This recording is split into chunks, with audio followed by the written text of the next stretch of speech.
एक जाटनी अपने खेत में गोबर पाट रही थी, अर्थात गोबर के उपले बना रही थी और साथ साथ मुंह से तिल चबा रही थी। तभी वहां से राजा का बिगड़ा हुआ नौजवान लड़का गुजरा। जब उसकी नजर उपले बनाती हुई उस नौजवान सुंदरी पर पड़ी तो उसने सोचा, क्यों ना इसके साथ थोड़ी ठिठोली की जाए। इस सोच के साथ वो अपने घोड़े को उसके थोड़ा करीब लेकर गया और उस जाटनी से बोला, तिल थापनी, गोबर चाबनी, ई गांव को के नाव, अर्थात तिल बनाने वाली और गोबर चबाने वाली इस गांव का नाम क्या है। जाट की लड़की भी बड़ी तेज तर्रार थी, उसने भी कुंवर को उसी ढंग से उत्तर दिया, सेल चढ़िया घोड़ा फर्क कावड़िया, ताव गांव को नाम ई टेली, अर्थात राजकुमार पर चढ़े हुए घोड़े इस गांव का नाम टेली है। जाटनी की हाजिर जवाबी और उसके नहले पर दहले वाले जवाब को सुन राजकुमार के तन बदन में आग लग गई। वो ठहरा राजा का लड़का और वो मामूली से जमींदार की लड़की। गुस्से से लाल पीला होता हुआ राजकुंवर जाटनी से बोला, तेरी ये मजाल, तू राजा के लड़के को उल्टा जवाब दे। मैं तेरे साथ ऐसी कहानी करूंगा कि तू सदा याद रखेगी कि तेरा पाला किससे पड़ा था। मैं तुझसे विवाह करूंगा और चौथे फेरे में ही तुझे छोड़ दूंगा। ना तो तू ब्याही रहेगी और ना कुंवारी। इतनी बात कह कुंवर वहां से जाने लगा। अब जाटनी उसे ऐसे कैसे जाने देती। उसने कहा, रुक राजा की घमंडी औलाद, अब मेरी भी बात सुनता जा। तू बड़ा राजकुमार बना फिरता है ना। अगर तेरे ही सगे बेटे से तेरा काला मुंह करवाकर, तुझे 7 जूते मरवाकर तेरे इस घमंड को चूर चूर ना किया तो मैं भी असल जाट की औलाद नहीं। जाटनी की बात सुन कुंवर चुपचाप बिना कुछ बोले वहां से चला गया। राजमहल लौटकर उसने खाना पीना छोड़ दिया और अनशन करने लगा। इकलौते बेटे के अचानक बदले इस व्यवहार से राजा और रानी बहुत परेशान हुए। उन्हें समझ नहीं आ रहा था कि क्यों कुंवर ने अचानक खाना पीना छोड़ दिया। जब भी वे उससे इन सब की वजह जानना चाहते तो वो हर बार बात को टाल देता। राजा इसी सोच में परेशान बैठा था। तब रानी ने उससे कहा, महाराज, नया खून है, अभी अभी जवानी में पैर रखा है, क्या पता कुछ ऐसा हो गया हो जिसे वो अपने माँ बाप के साथ नहीं बतलाना चाहता हो। राजा बोला, तो फिर क्या करे अब। रानी बोली, महाराज, आप उसके जिगरी दोस्त को बुलवा लो और उसे कुंवर के पास भेजो। उसके आगे कुंवर जरूर अपने मन की बात कहेगा। राजा को रानी की बात उचित लगी। अगले दिन जैसा रानी ने कहा राजा ने वैसा ही किया और कुंवर के एक खास दोस्त को बुलवा उसे अपने बेटे की हालत से अवगत करवाते हुए उसके पास भेजा। कुंवर के जिगरी ने जब उसके पास जाकर उसकी इस व्यथा का कारण पूछा तो अंदर ही अंदर घुल रहे कुंवर ने उसके आगे सब उगल दिया। जाट की लड़की के साथ हुई पूरी घटना राजकुंवर अपने जिगरी दोस्त के सामने कह सुनाता है और कहता है, उस मामूली सी जमींदार की लड़की को मैं चुनौती तो दे आया कि मैं उसे बीच विवाह चौथे फेरे में छोड़ दूंगा, पर मेरी अब ये चुनौती पूरी कैसे होगी। अपने राजकुमार मित्र की बात सुन उसका जिगरी हंसता हुआ बोला, अरे मेरे यार, इतनी छोटी सी बात के लिए तुम खाना छोड़कर अनशन पर बैठे हो। तुम चिंता मत करो, मैं तुम्हारे पिता यानी महाराज से अभी बात करता हूँ। कुंवर थोड़ा चिंतित होता हुआ बोला, पर मेरे पिता हमारे इस कुकृत्य में शामिल क्यों होंगे भला। कुंवर का जिगरी बोला, तू उस सब की चिंता मत कर यार। इतना कहकर वो राजा महाराज के पास जाता है और उन्हें आधी अधूरी बात बताते हुए कहता है कि महाराज, आपके सुपुत्र का हृदय राज्य की एक जाट जमींदार की लड़की पर आसक्त हो गया है। बस उसी के चक्कर में वो अनशन पर है। अपने बेटे के दोस्त की बात सुन राजा बोला, अरे बस इतनी सी बात, मैं अभी उस जमींदार के घर राजकुमार का रिश्ता पहुंचा देता हूँ। इस प्रकार राजकुमार का जिगरी दोस्त उसके पिता को आधी अधूरी बात बताकर मना लेता है। राजा अगले दिन ही अपने एक पुरोहित के हाथों जाट के घर अपने लड़के का रिश्ता भेज देता है। पुरोहित तुरंत आदेशानुसार जाट के घर राजा के लड़के का विवाह प्रस्ताव लेकर पहुंच जाता है। राजा के लड़के का रिश्ता आया देख एक बार के लिए जाट सक पका गया। कहाँ वो राजा का लड़का और कहाँ हम साधारण से जमींदार। वो गहरी सोच में पड़ जाता है। उसका दिल इस रिश्ते के लिए गवाही नहीं दे रहा था, पर भला राजा के आदेश को टालने की उसके अंदर क्षमता कहाँ। अंततः वो विवाह के लिए अपनी सहमति जता देता है। जाट की लड़की यानी जाटनी को जब पता चला तो वो बिना अपने पिता को कुछ बताए मन ही मन सतर्क हो जाती है। उसे पता था राजा का लड़का कुछ गड़बड़ जरूर करेगा। निश्चित तिथि पर कुंवर बारात लेकर जाट के घर पहुंच गया। पंडित ने मंत्र आदि पढ़ते हुए लड़की को बुलाया और विधि विधान के साथ उन दोनों का विवाह कार्यक्रम प्रारंभ कर दिया। रस्म अनुसार जब उन दोनों के फेरे हुए तो 3 फेरे पूरे होने तक तो कुंवर ने कोई हरकत नहीं की, पर ज्यों ही चौथा फेरा शुरू हुआ वो धड़ मार कर एकदम गिर पड़ा। अब उसके मित्र आदि तो पहले से ही सारी योजना से भली भांति परिचित थे। उन्होंने आनन फानन में हो हल्ला मचाते हुए राजकुमार को उठाया और बोले, कुंवर को मिर्गी का दौरा आया है, ठीक होने पर इसे वापस ले आएंगे।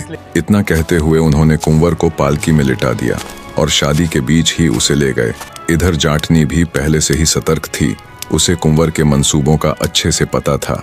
चौथे फेरे के दौरान जब कुंवर बहाना करते हुए नीचे गिरा और ये सारा झमेला हुआ, उसी दौरान उसने चुपके से कुंवर की कटार निकाल ली थी। उनके जाने के बाद जाट की बेटी ने राजकुमार की कटार से बाकी बचे हुए फेरे ले लिए। इस प्रकार विवाह संपन्न हो गया। अब बदले की बारी उसकी थी।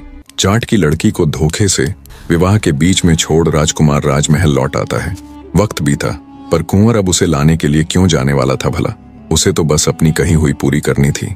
जाट की भी इतनी हिम्मत नहीं पड़ी कि वो राजा के सामने जाकर अपनी बेटी के साथ हुए इस अन्याय की गुहार लगाए। जाट की बेटी दिन प्रतिदिन गहरी चिंता में सूखने लगी। अंदर ही अंदर उसे ये बात कचोटती रहती कि राजा का लड़का तो उसे बीच विवाह छोड़कर अपनी कही बात पूरी कर गया। अब वो अपनी बात को कैसे पूरा करेगी? आखिरकार जाटनी ने भी एक योजना बनाई। अपनी योजना को अंजाम देने के लिए वो अपने पिता के पास जाती है और उनसे कहती है, पिताजी, कुछ दिन से मेरा मन उखड़ा उखड़ा सा रहता है। अगर आप इजाजत दें तो मैं मानसिक शांति के लिए तीर्थ जाना चाहती हूँ। जाट ने भी सोचा, ठीक है, तीर्थ आदि घूमने से उसकी बेटी अपने साथ हुए उस हादसे को भूल जाएगी। उसने खुशी खुशी अपनी बेटी को तीर्थ जाने की इजाजत दे दी और जाते हुए उसे राह खर्च के लिए बहुत सारा धन आदि भी दे दिया। जाट की बेटी तीर्थ के लिए घर से निकल पड़ती है, पर उसे कौन सा सच में तीर्थ जाना था? उसे तो राजा के लड़के से बदला लेना था। अंततः वो अपनी बनाई योजना अनुसार उसी नगर में जाकर रहने लगी जहां का राजा उस राजकुमार का पिता था। अपने पिता के दिए धन आदि से जाटनी ने नगर के अंदर एक ठीक ठाक घर ले लिया और वो अपना रूप बदलकर गुजरी का रूप धारण कर राजा की नगरी में रहने लगी और कुछ बढ़िया नस्ल की गाय ले ली। योजना के तहत वो अपनी गायों को हरे चारे के साथ साथ बहुत से सूखे मेवे खिलाती। मेवे चराने से गाय का दूध अति उत्तम होता चला गया। गुजरी बनी जाटनी ने अपने गायों के उस प्योर दूध से दही जमानी शुरू कर दी और शाम के समय वो पूरी तरह बन ठन कर नगर के चौक में अपनी दही बेचने के लिए जाने लगी। जो कोई भी उस गुजरी से दही खरीदने आता और जब दही के दाम पूछता तो गुजरी दही का भाव 100 रुपये बताती। उस समय 100 रुपये बहुत अधिक होते थे। एक दिन राजकुमार का दोस्त जब चौराहे से गुजरा तो उसने भी गुजरी बनी जाटनी से दही का भाव पूछा। 100 रुपये बताने पर उसने सोचा, अवश्य ही कोई खास प्रकार की दही होगी, इसलिए इसका मूल्य इतना अधिक है। उसने गुजरी से वो दही खरीद ली और राजमहल जाकर वो दही उसने राजकुमार को दे दी। राजकुमार ने जब दही का स्वाद चखा तो उसकी तबीयत फड़क उठी। एक राजकुमार होते हुए भी उसने ऐसी स्वादिष्ट दही कभी नहीं खाई थी। दही के स्वाद से अभिभूत हो जब उसने अपने मित्र से उस अत्यधिक स्वादिष्ट दही का राज पूछा तो उसके दोस्त ने उसके आगे की पूरी बात कह सुनाई। राजकुमार ने सोचा, जिसकी दही इतनी स्वादिष्ट, इतनी उत्तम है, वो स्वयं कैसी होगी? ऐसा सोचकर वो अगले दिन खुद गुजरी के पास जाने का विचार करता है। गुजरी आम दिनों की ही तरह नगर के चौराहे में खड़ी अपनी दही बेच रही थी। तभी राजकुमार उस गुजरी के पास आता है और उससे दही देने को कहता है। वो ये बिल्कुल भी नहीं पहचान सका कि ये गुजरी और कोई नहीं बल्कि वही जाटनी है जिसे उसने विवाह के बीच में ही छोड़ दिया था। राजा का लड़का गुजरी के रूप सौंदर्य पर आसक्त हो जाता है। गुजरी यानी जाटनी की तो शुरू से ही ये योजना थी कि वो किसी प्रकार राजा के लड़के को अपने जाल में फांस सके। अब राजकुमार हर रोज गुजरी के पास दही के बहाने आने लगा। एक दिन गुजरी ने उसे अपने डेरे में आमंत्रित किया। दोनों का प्यार प्रवान चढ़ा और वो एकांत में बने गुजरी के डेरे में मिलने लगे। इस प्रकार गुजरी यानी जाटनी गर्भ धारण कर लेती है। अगली बार जब राजकुमार उसके पास आया तो वो राजकुमार से अपने घर जाने की इजाजत लेते हुए कहती है, अब मुझे मेरे घर जाना पड़ेगा, मुझे बहुत दिन हो गए, घर वाले चिंता में होंगे। राजकुमार गुजरी को रोकने की बहुत चेष्टा करता है पर वो नहीं मानती। अंततः गुजरी राजकुमार को जल्दी ही दोबारा मिलने का आश्वासन देती है। उसकी बात से सहमत हो राजकुमार उसे निशानी के तौर पर अपनी अंगूठी निकाल कर देते हुए कहता है, अब की बार जब तुम हमारे राज्य में आओ तो तुम्हें कहीं बाहर ठहरने की आवश्यकता नहीं। तुम पहरेदारों को मेरी ये अंगूठी दिखाकर सीधी राजमहल चली आना। राजकुमार की अंगूठी ले जाटनी फिर से अपने गांव अपने पिता के पास लौट जाती है। तय समय पर जाटनी ने एक बड़े ही स्वस्थ और तेजस्वी पुत्र को जन्म दिया। पुत्र के जन्म पर उसने अपने पिता को भी अपनी सारी योजना बता दी। समय अपनी गति के साथ बीतने लगा। जाटनी अपने पुत्र का खान पान का विशेष ध्यान देती, जिससे वो दिन दूनी और रात चौगुनी गति से बढ़ने लगा। जाटनी से पैदा हुआ वो तेजस्वी लड़का अपनी उम्र के सभी लड़कों से होशियार और बलवान था। खेल खेल में वो अपने साथ खेलने वाले दूसरे लड़कों को पीट दिया करता था। ऐसे ही एक दिन जब वो खेल रहा था तो उसने एक ब्राह्मण के लड़के को घोड़ा बनाया और खुद उस पर सवार हो गया। घोड़े बने उस लड़के को जाटनी के लड़के ने बुरी तरह से पीट दिया। रोते चिल्लाते ब्राह्मण का लड़का जब अपने घर जाकर अपनी माँ को सारा माजरा बताता है तो उसकी माँ जल भुन उठती है। अत्यंत क्रोधित होते हुए वो जाट के घर जाती है और जाटनी पर बिफर पड़ती है। छिनाल कहीं की, ना जाने किसका लड़का लाई है। गांव के सभी लड़कों की नाक में दम किया हुआ है। मन आया उसको पीट दिया, मन आया उसे मार दिया। हरामी कहीं का। गुस्से से भरी ब्रह्माणी जब ये बातें जाटनी को कह रही थी, तब जाटनी का बेटा भी सारी बातें सुन लेता है। उसके तन बदन में आग लग जाती है। ब्रह्माणी के जाने के बाद वो गुस्से से लाल पीला होता हुआ अपनी माँ के पास गया और बोला, या तो मुझे मेरे पिता का नाम बता, अन्यथा मैं तुझे मार डालूंगा। मैं भूल जाऊंगा कि तुम मेरी माँ हो। अपने बेटे के मुख से ये बात सुन उसकी माँ की आंखें स्वतः ही नम हो जाती हैं। वो कहती है, मैं तुझे तेरे पिता का नाम अवश्य बतला दूंगी, पर मेरी एक शर्त है कि तू अपने बाप का काला मुंह करके उसे 7 जूते मारेगा। अपनी माँ की बात सुन लड़का हैरान होते हुए बोला, पर क्यों? तब जाटनी अपने बेटे के आगे पूरी बात खोल देती है कि कैसे घमंड में चूर उसके राजकुमार पिता ने अपनी बात पूरी करने के लिए उसे धोखे से बीच विवाह ही छोड़ दिया था, और कैसे तब वो उसके पिता का घमंड तोड़ने के लिए गुजरी का वेश धारण कर उससे फिर से मिली। माँ की पूरी बात सुन लड़का सन्न रह गया। मुझे माफ कर देना माँ, मैंने उस ब्राह्मणी की बात सुन आपको गलत समझा।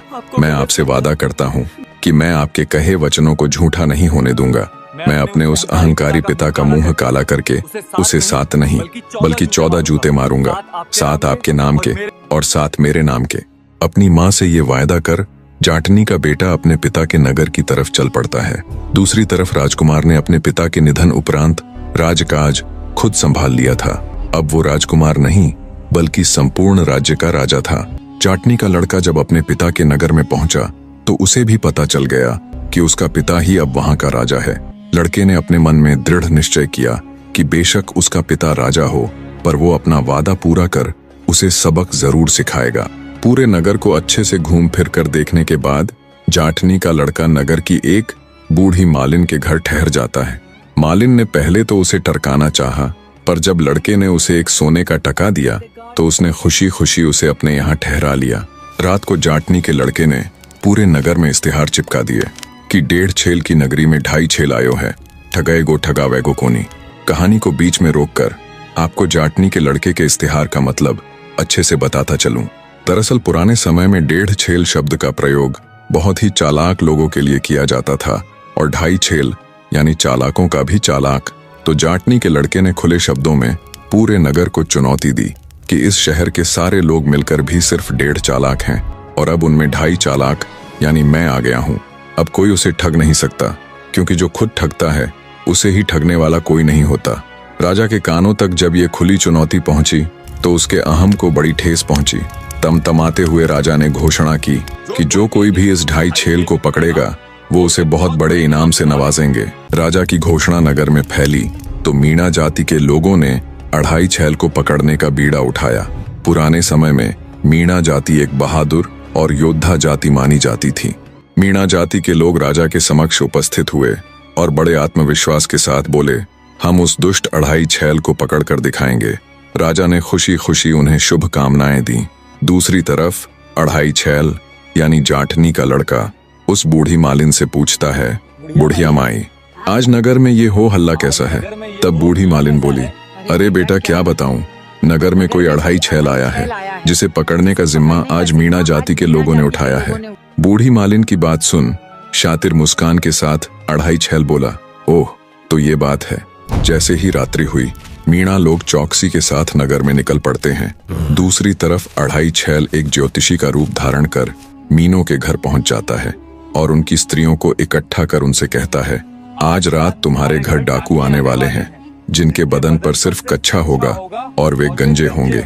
इसलिए तुम पहले ही ईंट और पत्थर इकट्ठे कर तैयार रहना। जब वे खुद को घर मालिक बताते हुए अंदर घुसना चाहे तो उन पर ईंट पत्थर बरसा देना। इस तरह ज्योतिषी रूपी अढ़ाई छैल मीणाओं की स्त्रियों को बहला फुसलाकर वहां से चला जाता है। फिर वो एक नाई यानी बाल काटने वाले का रूप धारण कर एक तालाब के किनारे बैठ जाता है। घूमते घूमते जब मीणा लोग तालाब की तरफ आए तो उन्होंने उससे पूछा, कौन है रे तू और इस समय यहाँ क्या कर रहा है? तब नाई रूपी अढ़ाई छैल बोला, दरअसल आज रात अढ़ाई छैल अपनी हजामत यानी दाढ़ी बनवाने के लिए मेरे पास आने वाला है, बस उसी के इंतजार में बैठा हूँ। नाई की बात सुन मीणा लोगों की आंखें चमक उठी। अढ़ाई छैल आने वाला है। वे नाई से बोले, हम भी यहाँ छिपकर उसका इंतजार करेंगे। तब नाई बोला, नहीं नहीं, ऐसे तो वो तुम्हें पहचान लेगा। एक काम करता हूँ, तुम्हारे बाल काटकर तुम सबको गंजा कर देता हूँ, फिर तुम सब तालाब में घुस जाना और सिर्फ अपना सिर बाहर रखना। गंजे होने के कारण अढ़ाई छैल तुमको देख नहीं पाएगा। जैसे ही वो आए तुम तुरंत उसे पकड़ लेना। और एक बात याद रखना, जब तुम्हें राजा से अढ़ाई छैल को पकड़ने का इनाम मिले तो मुझे मत भूल जाना। इस तरह नाई रूपी अढ़ाई छैल मीणा लोगों को भी बेवकूफ बना देता है और वे खुशी खुशी उसके कहे अनुसार करते हैं। जब वे गंजे होकर पानी में उतरे तो अढ़ाई छैल उनके वस्त्रों को वहां से उठाकर चंपत हो जाता है और वे तालाब में उसका इंतजार कर रहे थे। जब अढ़ाई छैल के इंतजार में मीणा लोगों को तालाब के अंदर बैठे आधी रात से भी ज्यादा गुजर गई, तब उनकी बुद्धि ने काम किया कि हो ना हो वो हरामखोर नाई ही अढ़ाई छैल था जो हम सबको बेवकूफ बना गया। वे दुखी मन से तालाब से निकलते हैं। देखा तो उनके वस्त्र भी गायब हैं। बेचारे कच्चे कच्चे में ही घर की तरफ हो लिए। जैसे ही वो घर पहुंचे तो उनके स्वागत में पहले से ही तैयार उनकी स्त्रियां ईंट और पत्थरों से अपने पतियों का स्वागत करती हैं। वे चिल्लाते रहे कि वे उनके पति हैं, पर वे नहीं रुकी। जब सवेरा हुआ तो उन्होंने अपने पतियों को पहचाना और उन्हें घरों के अंदर लेकर गई। राजा को जब ये पूरा वाक्या मालूम हुआ तो वो खिसिया कर रह गया। उसने विचार किया कि हाँ, दम तो है इस अढ़ाई छैल में। जिन्होंने उसे पकड़ने का बीड़ा उठाया था उसने उल्टा उन्हें ही धूल चटा दी। अढ़ाई छैल की बुद्धि को देखते हुए राजा इनाम की रकम को दुगना कर देता है। दोगुने इनाम के चक्कर में नगर का कोतवाल राजा के सम्मुख पेश होता है और कहता है, महाराज मुझे भी मौका दीजिए, मैं उस कमीने अढ़ाई छैल को आपके कदमों में लाकर डाल दूंगा। राजा ने कोतवाल को भी शुभकामनाएं दी। जाठनी का लड़का यानी अढ़ाई छैल फिर से बातों बातों में बूढ़ी मालिन से पता कर लेता है कि आज नगर के कोतवाल ने उसे पकड़ने का बीड़ा उठाया है। उधर शाम होते ही कोतवाल गश्त के लिए निकल पड़ता है और इधर जाटनी का लड़का एक बूढ़ी स्त्री का रूप बना फटे पुराने कपड़े पहनकर नगर के चौक में बैठकर दाना दलने लग जाता है। कोतवाल वहां से गुजरा तो बूढ़ी स्त्री को देख बोला, क्यों री बुढ़िया, इस वक्त तू यहाँ क्या कर रही है? बुढ़िया बने अढ़ाई छैल ने हकलाते हुए बूढ़ी स्त्री की तरह ही जवाब दिया, क्या बताऊं हुजूर, अढ़ाई छैल आया था और अपने घोड़े के लिए दाने दलवाने का काम सौंप गया, बस उसी के काम में लगी हूँ, वो आता ही होगा। बूढ़ी की बात सुन नगर कोतवाल चहक उठा, बोला, तुम हटो यहाँ से बूढ़ी माई और अपने ये वस्त्र मुझे दे दो। इस प्रकार नगर कोतवाल बूढ़ी के वस्त्र पहन नगर चौक में दाने दलने लगा। बुढ़िया रूपी अढ़ाई छैल कोतवाल के कपड़े ले वहां से चंपत हो जाता है और कोतवाल पूरी रात नगर चौराहे में बैठा दाना दलता रहा। जब दिन निकलना शुरू हुआ तब आते जाते लोग कोतवाल के ऊपर हंसते कि ये आज कोतवाल को क्या हो गया जो इस भेष में नगर चौराहे पर बैठा दाना पीस रहा है। लोगों को खुद पर हंसते देख कोतवाल ने तुरंत वो सारा ताम झाम फेंक दिया और माथा पकड़कर बैठ गया। साला वो अढ़ाई छैल बुढ़िया का रूप बना मेरे साथ भी खेला कर गया। राजा को जब इस सारे घटनाक्रम का पता चला तो वो भी दांत पीस कर रह जाता है। जाटनी के लड़के ने राजा की नाक में दम किया हुआ था। जब मीणा जाति के लोगों ने उसे पकड़ना चाहा तो उसने उल्टा उन्हीं के सिर मूंडकर उनकी ही स्त्रियों द्वारा उन पर ईंट पत्थर बरसवा दिए। जब नगर के कोतवाल ने उसे पकड़ना चाहा तो उसने कोतवाल को भी सबक सिखाते हुए उससे बीच चौराहे में दाना दलवाया, जिससे वो लोगों के बीच मजाक का पात्र बनकर रह गया। इन घटनाओं के बाद पूरे नगर में अढ़ाई छैल का भय इस कद्र हो चुका था कि अब कोई भी नगर निवासी उसे पकड़ने के लिए आगे नहीं आ रहा था। लोगों को ये बात जच गई थी कि अगर अढ़ाई छैल को पकड़ने गए तो उल्टा हमें ही लेने के देने पड़ जाएंगे। राजा भी उससे अत्यंत परेशान था। अंततः राजा ने उसे पकड़ने वाले को आधा राज्य देने की घोषणा की आधे राज्य के लालच में इस बार फौजदार हिम्मत करके आगे आया। बड़े ही विश्वास के साथ उसने राजा से कहा, होगा महाराज, वो अढ़ाई छैल, पर अब तक उसका पाला मुझसे नहीं पड़ा है। कल सुबह वो आपके कदमों में होगा। राजा ने बुझे हुए मन से फौजदार को भी शुभकामनाएं दी। इधर जाटनी के लड़के यानी अढ़ाई छैल ने बातों बातों में फिर से बूढ़ी मालिन के आगे वही बात छेड़ दी। क्यों री बूढ़ी माई, अब की बार किसने अढ़ाई छैल को पकड़ने का बीड़ा उठाया है? तब बूढ़ी मालिन दबी हुई आवाज में कहती है, बेटा अब की बार फौजदार ने उस अढ़ाई छैल को पकड़ने की ठानी है। क्यों री माई, कौन कौन है इस फौजदार के परिवार में? बुढ़िया बोली, बस 3 जन हैं, खुद फौजदार, उसकी पत्नी और उनकी बेटी, जिसे ब्याहे 12 साल बीत चुके हैं, पर उसका पति कभी उसे लेने के लिए नहीं लौटा। बड़े किस्मत के मारे हैं बेचारे। मालिन की बात सुन जाटनी का लड़का फौजदार को भी सबक सिखाने के लिए एक योजना बनाता है। वो चुपके से ज्योतिषी का रूप धारण कर फौजदार के घर के आसपास घूमने लगता है। कोई बुझा निकलवा लो, किसी का गया हुआ अपना कब लौटेगा भी कि नहीं, ज्योतिषी को सब खबर है। ये कहते हुए जब उसने 3-4 बार फौजदार के घर के आगे चक्कर लगाए तो फौजदार बाहर आया। उसने ज्योतिषी को अंदर बुला उसके आगे अपना दुखड़ा रोया। हे ज्योतिषी, मेरी बेटी की शादी को 12 वर्ष बीत चुके हैं, पर मेरा दामाद उसे लेने के लिए नहीं लौटा। फौजदार की बात सुन जाटनी का लड़का बोला, अरे आपका भाग्य तो कुछ और ही कह रहा है, जल्दी ही आपके भाग खुलने वाले हैं। ज्योतिषी की बात सुन फौजदार खुशी के साथ साथ अचंभित होते हुए बोला, कैसे ज्योतिषी बाबा, कृपया थोड़ा और खुलकर बताइए। तब ज्योतिषी बोला, आपका दामाद बहुत बड़ा व्यापारी बन गया है और आपके भाग्य अनुसार वो आज रात ही आपके घर पधारने वाला है, इसलिए आज चौकन्ने रहना। फौजदार बड़ा खुश हुआ।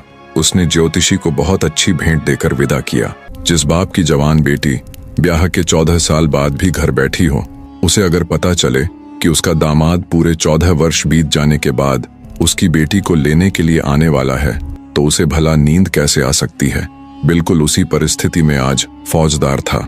वो ज्योतिषी के कहे अनुसार चौकन्ना हुआ अपने दामाद के आने का इंतजार कर रहा था। रात हुई तो जाटनी का लड़का एक व्यापारी का वेश धारण कर फौजदार के घर के आगे ये कहते हुए चक्कर लगाने लगा कि यही आसपास मेरी शादी हुई थी, पता नहीं कौन सा घर था। अब फौजदार तो परिवार सहित पहले से ही कान खड़े कर दामाद के इंतजार में थे। फौजदार तुरंत बाहर निकला और बोला, याद कैसे रहेगा इतने दिनों बाद जो तू आया है, और उसे आदर सहित घर के अंदर ले गया। उसका अच्छे से आतिथ्य किया, उसके लिए घर के ऊपर बने चौबारे में बढ़िया बिस्तर लगवा दिया। दामाद की अच्छे से खातिरदारी करने के बाद फौजदार खुद अढ़ाई छैल की तलाश में निकल गया। जब आधी रात हुई तब जाटनी के लड़के ने पास सोती हुई फौजदार की लड़की को उठाया और चाकू दिखाकर धमकाते हुए बोला, जरा भी शोर किया तो जान से मार दूंगा, और उसके सारे गहने आदि उतरवा लिए। जाते हुए जाटनी के लड़के ने फौजदार की लड़की को खाट से बांधकर उसके मुंह में कपड़ा ठूंस दिया और बोला, कह देना अपने बाप को कि तू कहाँ अढ़ाई छैल को बाहर ढूंढता फिर रहा है, वो तो तेरा जमाई बन तेरे घर आया था। इतना कहकर घर में रखा अन्य धन आदि लेकर जाटनी का लड़का रफू चक्कर हो गया। सुबह हुई और सारा भेद खुला तो फौजदार ने भी अपना सिर पीट लिया। जब राजा तक ये खबर पहुंची तो उसके सब्र का बांध भी टूट गया। साले सब के सब निकम्मे हैं, कोई किसी काम का नहीं। अंततः राजा ने खुद अढ़ाई छैल को पकड़ने का बीड़ा उठाया। उधर जाटनी के लड़के ने बूढ़ी मालिन को लूटा हुआ बहुत सारा धन दिया और बोला, क्यों री माए, आज किसने बीड़ा उठाया है अढ़ाई छैल को पकड़ने का? मालिन बोली, अरे बेटा क्या बताऊं, उस अढ़ाई छैल ने तो पूरे नगर की नींद उड़ा रखी है। अब खुद राजा महाराज ने ही उसे पकड़ने का बीड़ा उठाया है। मालिन की बात सुन शातिर हंसी हंसता हुआ अढ़ाई छैल बोला, ओह, तो आज राजा साहब खुद निकलेंगे अढ़ाई छैल को पकड़ने के लिए। इसी दिन का तो उसे शुरू से इंतजार था।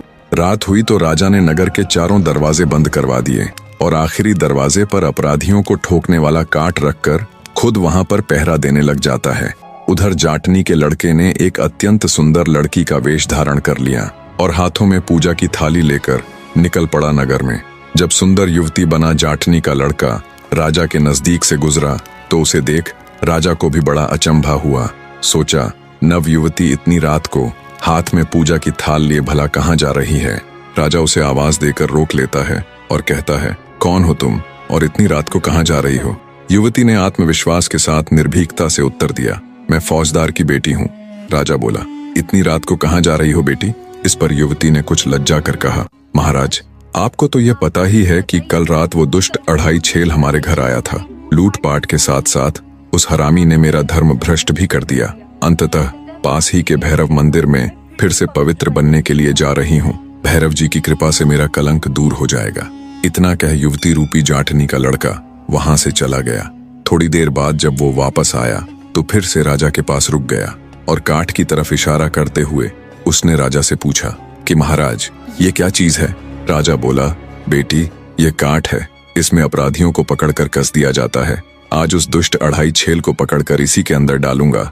राजा की बात सुन बड़े ही भोलेपन के साथ युवती बोली, महाराज, ये भला कैसा यंत्र है? इससे पहले तो ऐसा कुछ मैंने कभी नहीं देखा। मैं भी तो देखूं कि इसमें अपराधी कैसे ठोका जाता है। युवती के इतना कहने पर राजा ने अपना एक पैर काठ में रखा और बोला कि देख, इस तरह एक पैर इस छेद में डाल दिया जाता है और दूसरा पैर 3 छेद छोड़कर चौथे छेद में, और फिर इस काठ को बंद करके ताला लगा दिया जाता है। युवती बोली, महाराज, मैं देखना चाहती हूँ, कृपया आप एक बार मुझे भी इसमें बंद करके दिखाइए ना। युवती का भोलापन देख राजा बोला, बेटी, मैं तुझे इस काठ में कैसे बंद कर सकता हूँ भला? तुम्हारे ये कोमल कोमल हाथ पैर छिल जाएंगे। अगर तुम्हें इसे देखने की इतनी ही अभिलाषा है तो लो, मैं स्वयं इसके अंदर जाकर तुम्हें दिखलाता हूँ। इतना कहकर राजा ने अपने दोनों पांव और हाथ उस काठ के अंदर डाल दिए। युवती बना जाटनी का लड़का तो कब से इसी फिराक में था। उसने तुरंत उस काठ को बंद कर ताला जड़ दिया। राजा बोला, ये क्या कर रही हो बेटी? अब मुझे निकालो इसके बाहर, खोल दो इस ताले को। तब जाटनी का लड़का बोला, मैं तेरी कोई बेटी नहीं हूँ, मैं तो तेरा फूफा अढ़ाई छेल हूँ। ये सुन राजा की आंखें फटी की फटी रह जाती हैं। जाटनी के लड़के ने अपनी जेब से कालिख निकालकर राजा के मुंह पर मल दी और 7 जूते मारते हुए बोला, ये मेरी माँ के नाम के। और एक बार फिर से एक के बाद एक करके 7 जूते दोबारा राजा को जड़ दिए और बोला, ये मेरे नाम के। इस प्रकार अच्छे से अपना बदला लेने के बाद जाटनी का लड़का राजा को उसी हालत में छोड़ वहां से 9-2-11 हो गया। बेचारे राजा की बड़ी दुर्दशा हुई। सुबह हुई तो लोगों ने उन्हें काठ में से निकाला। अब तक राजा भी अढ़ाई छेल का कायल हो चुका था, पर एक बात राजा को अंदर ही अंदर खाए जा रही थी। वो सोच रहा था कि मैं तो उस लड़के को जानता तक नहीं, फिर उसने जूते मारते हुए ये क्यों कहा कि 7 मेरी माँ के नाम के और 7 मेरे नाम के। अगले दिन राजा ने पूरे नगर में घोषणा करवा दी कि अढ़ाई छेल के सभी गुनाह माफ हैं। वह दरबार में हाजिर हो। राजा साहब उसे भरपूर इनाम नवाजने के लिए बेकरार है। जाटनी के लड़के ने जब ये घोषणा सुनी तो वो दरबार में हाजिर हो गया। महाराज, मैं ही हूँ वो अढ़ाई छेल। उसे देख राजा हैरान था। उसे उसके आने की बहुत कम उम्मीद थी। कुछ देर तक राजा खुले मुंह से विचारों की उधेड़-बुन में खोया हैरानी से उसे देखता रहा। फिर जब राजा ने उससे जूते मारने का कारण पूछा तो उसने शुरू से लेकर अब तक का सारा वृतांत राजा के सामने कह सुनाया। तब राजा बोला, उसे तो मैंने बीच विवाह ही छोड़ दिया था, फिर वो मेरी पत्नी और तुम मेरे बेटे कैसे हुए? जाटनी का लड़का बोला, महाराज, जब आपने फेरों के बीच बेहोश होने का नाटक किया था, उसी क्षण पहले से ही चौकन्नी मेरी माँ ने आपकी कटार निकाल ली थी। आपके जाने के बाद बस आपकी उस कटार के साथ ही उन्होंने बाकी बचे हुए फेरों को पूरा कर विवाह संपूर्ण किया। और रही मेरे पैदा होने की बात, तो मेरे जन्म की कहानी आपकी ये अंगूठी बयां करेगी। राजा ने तुरंत अपनी उस अंगूठी को पहचान लिया जिसे उसने गुजरी को दिया था। राजा जाटनी को आदर सहित अपने राज्य में बुलवा लेता है और जाटनी वो उसके लड़के से अपने किए के लिए माफी मांगता है। राजा ने अढ़ाई छेल को अपना बेटा मान उसे युवराज घोषित कर दिया और जाटनी को अपनी पट रानी बना लिया। इस तरह जाटनी ने भी अपनी कही पूरी करके दिखाई। उन्होंने साथ साथ बड़े ही आनंद के साथ अपना जीवन व्यतीत किया। निष्कर्ष सुनने से पहले आप सबसे प्रार्थना है, चैनल को सब्सक्राइब करने के साथ साथ कहानी के ऊपर अपनी राय जरूर दीजिए। निष्कर्ष, यह कहानी उस अहंकारी व्यक्ति की गाथा है जो अपने ऊंचे पद और बाहरी दिखावे के मद में चूर रहता है। राजकुमार को लगा कि उसका राजसी वैभव उसे किसी को भी अपमानित करने का अधिकार देता है, परंतु वह यह भूल गया कि अहंकार वह जाल है जो स्वयं को ही फंसाता है। दूसरी ओर जाटनी वह मूर्तिमंत धैर्य और बुद्धिमत्ता थी जिसने अपने अपमान का तत्काल प्रतिशोध नहीं लिया। उसने अवसर की प्रतीक्षा की, एक सोची समझी योजना बनाई और अपने स्वाभिमान की रक्षा के लिए सतर्कता से कदम बढ़ाया। उसने सिद्ध किया कि वास्तविक शक्ति बाहरी साधनों में नहीं बल्कि आंतरिक साहस और विवेक में निहित होती है। यह कहानी हमें 4 गहरे सबक देती है। नंबर 1, अहंकार पतन का मार्ग है। जो व्यक्ति अपने पद और शक्ति के मद में दूसरों का अपमान करता है, उसका पतन निश्चित है। नंबर 2, धैर्य और बुद्धि अजेय हैं। क्रोध में किया गया कार्य विफल होता है, जबकि धैर्यपूर्वक बनाई योजना सफल होती है। नंबर 3, कर्म का सिद्धांत अटल है। जैसा बोओगे वैसा ही काटोगे। दूसरों के लिए जो व्यवहार करोगे वही अंततः तुम्हारे सामने आएगा। नंबर 4, सत्य की सदैव जीत होती है। चाहे कितनी भी बाधाएं आए, अंततः धर्म और न्याय की ही विजय होती है। अंततः अपने जीवन में अहंकार को कभी स्थान मत दीजिए। दूसरों का सम्मान कीजिए, क्योंकि हर व्यक्ति की अपनी गरिमा और शक्ति होती है। और याद रखिए, जिसके पास धैर्य और न्याय है, उसकी विजय निश्चित है। कहानी में अंत तक जुड़े रहने के लिए आप सबका तहे दिल से धन्यवाद। मिलते हैं फिर जल्दी ही एक नई कहानी के साथ। तब तक चैनल को सब्सक्राइब करके रखिए।